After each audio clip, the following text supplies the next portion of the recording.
This video will demonstrate a quick trick that can save you tons of time in the classroom. We're going to learn how to use a Chromebook tab to automate your classroom. Begin by creating a Google Doc with links that are important to your classroom. So you can have, here's a sample document. You can have just a list of links here at the top, or you can divide it up by subject area if that works better for you. Each of these links goes directly to the login page for the digital program or to a web page for the topic of your choice.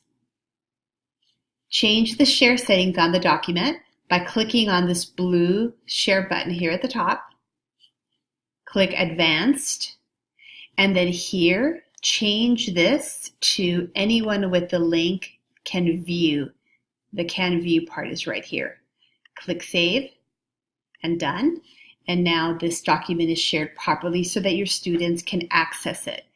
Copy this URL to the document for the next step. So now we're going to pin a tab on the Chromebooks on your classroom Chromebooks.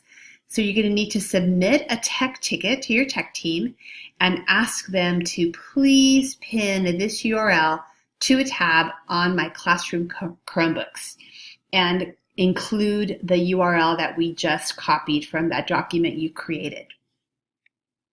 Now your students, when they open their Chromebooks, will be able to click on the tab and then click on the links as directed by you.